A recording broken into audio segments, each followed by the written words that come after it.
Hello everybody, it's Dan, your friendly fishmonger from dansfish.com, and today I have a video about these Amazon puffers I got in. Some people call them South American puffers. This video is about how I treat them and get them ready for sale. I had a batch that came in a little over a month ago, and they came in really bad shape. The box was in the 50s, it was really cold. Most of them looked dead when they arrived. And a lot of them were really skinny, some of them had swim bladder issues, things like that. So this video is about how to get these kind of puffers that came in really sick and the process that we went through to get them healthy again. Most of them are looking really good. There's still a few that'll take more work. There's a few that are still skinny, there's a few that just haven't quite recovered yet. But most of them have, and so keep that in mind as we watch the progress of this. You'll see some even in the last clip that'll show where most of them are well recovered and stuff, but a couple of them are still, some of them had a real hard time, so they're still recovering. So I'm still working with a few of them.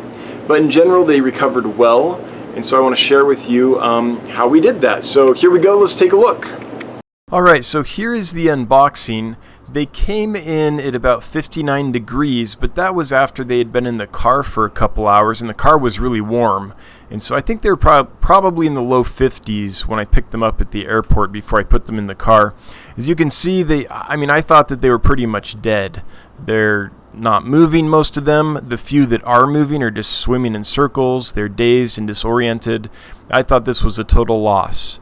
But here we are 2 days later, didn't lose any of them, went ahead and temperature acclimated them, put them in the tank, and lo and behold, they perked up. Now, they're in rough shape. They were heavily infested with ick, and they had this white kind of circular slimy spots all over their bodies.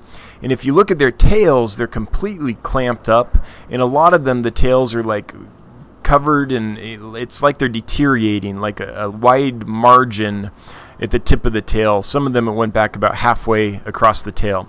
So I was worried about ick, and I was worried about infection. So I treated them with Ick X and with triple sulfa, this combo here. And if you look at them here, this is 2 days since I've had them, and the ick's pretty much cleared up. So this combo is very effective. I also used some salt, and that took care of it. So you might see an ick spot every now and then, and the bacteria infection is still there, but it's starting to clear up.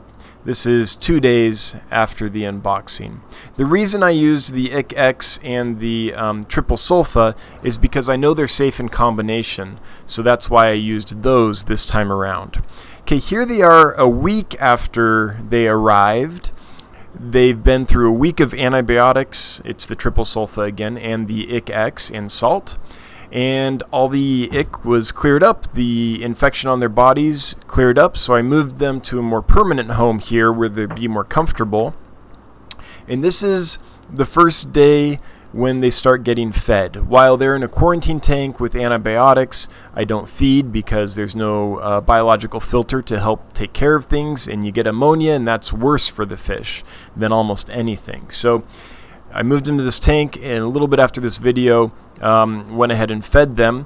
And now I start with anti-parasite medicines for internal parasites. So the first one I use is General Cure, which is just metronidazole and praziquantel.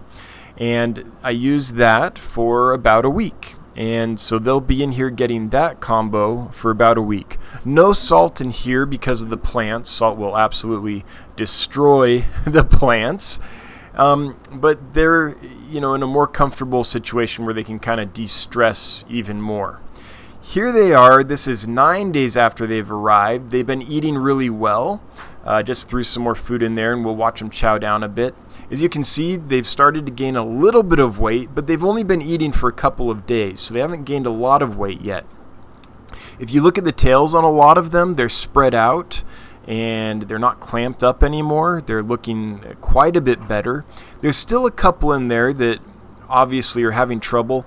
That one that had the swim bladder issue, you'll see him every now and then throughout this video, and he's still skinny to this day. Whatever happened to him was rough on him. So I'm still trying to get him back up to weight. But everyone else, except for him and a couple others, are gaining weight really rapidly at this point, which is what I want to see. I want to see a sharp feeding response. I want to see clear bodies, clear eyes, and tails that are spread out. Fish that aren't just surfing the glass and being all stressed out, and that pounce on food right away. And as you can see, their little bellies are distending, they're eating, they're doing exactly what I want them to do. So I'm really thrilled about that. They're still having the general cure. Again, I used that for about a week, but none of them had massive internal parasite infections that prevented them from eating. Sometimes when fish have internal parasites, they'll stop eating, or they won't stop eating until you treat the internal parasites, and then as those are dying off inside them, they'll get irritated and they'll stop eating. So this is a good sign that that they aren't infested too badly with internal parasites, because they're eating well even during treatment, which isn't a guarantee that they're clear, but it tells me that they're in okay shape and they're probably going to be fine. And I'm happy to say that I haven't lost a single one of these puffers despite how rough they arrived. So I still, they've all been recovering nicely. Okay, this is 2 weeks after arrival, and I have not fed them. Oh wait, I have fed them here. So you'll see some with some bellies. You'll see some that are going to the bathroom. They're processing their food fine. That one that just went to the bathroom, that's good. That wasn't stringy and wide or anything like that. That was a good solid fish poop, which is what you want. So as you can see, their bellies are distended. They're doing fine. They're eating on snails. You can see all those snail shells on the bottom. They're eating scuds, which they absolutely love, and they're eating some blackworms here. I'm gradually adding rapashi to the diet just because I like giving them something that's not frozen. Oh, and bloodworms too occasionally, and frozen mysis shrimp. They're eating those as well. So the nice thing about the rapashi is it's got some vitamins and minerals and stuff in it that might be lacking in live and frozen foods, and so I'm putting some of that in there as I'm going through this process with these fish, and they aren't eating it yet, but later in this video you'll see that they are eating it. So at this point, the 2-week mark, I'm starting the levamisole treatment, just in case there's any camelinus redworms or anything like that in their system. Something that isn't susceptible to general cure, which is metronidazole and praziquantel. So they're on levamisole right now. I'm not seeing any worms being expelled. Their appetite hasn't changed, so I'm pretty confident at this point that they don't have anything like that, but I like to be sure. So that's where we're at, is the levamisole section of the treatment. And a lot of food is, I feed several times a day just to kind of help them get their weight back up. So, oh, look at that one. There's like a fly on the outside of the aquarium, and he's just chasing it. That was cute. All right, so here they are. This is 18 days after they've arrived, and they have not eaten yet until just then. I just put some food in there. So that first shot, when I switched to this 18-day, they hadn't eaten for 24 hours, and as you can see, they still have good body weight on them. So they're starting to really gain good weight, which is exactly what I'm looking for. And I'm going to put this food in here, and we'll watch them eat.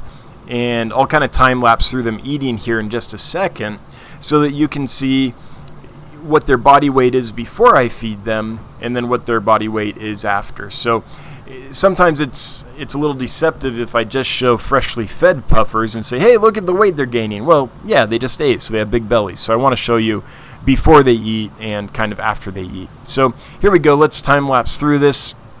What they're eating here is a bunch of scuds. They're still on the levamisole treatment. That takes about a week. It's a treatment, and then you wait 3 days and give another treatment of levamisole. At least that's how I do it. So they're eating scuds, and there's some blackworms mixed in the scud culture, so they're grabbing a few of those as well. And here's what they look like after they eat. Like, look at those big old bellies. So they had good body weight before I fed them. And then, as you can see, their appetite's there, and they eat a ton. They eat a ton. And puffers process their food really quickly. So they'll be ready to eat again, tonight, even though that's kind of a big meal. It's kind of amazing how quickly these guys will eat, process their food. It reminds me kind of like goldfish. They just eat and then poop right away. These are kind of the same thing as far as their metabolism goes. So I'm really encouraged at this point. I still haven't lost any. However, there are still a couple that are skinny. The one with the swim bladder issue is still very skinny. We'll see him, I think, in the next clip pretty clearly. All right, so as you can see here, everyone's got pretty good weight. But you'll see that one with the swim bladder issue here. He'll swim across in a second. And you'll notice he's quite skinny. And there's a couple others there he is, right there in the center of the frame. He's still eating. No signs of anything wrong with him as far as stringy poop or lack of appetite or inactivity or anything like that. But he's just not gaining the weight back as quickly. So I'm still worried about him, and there's a couple others in here that aren't as fat as I would like them to be. And so those are the 2 or 3 that are still needing some time. But everyone else is pretty much recovered.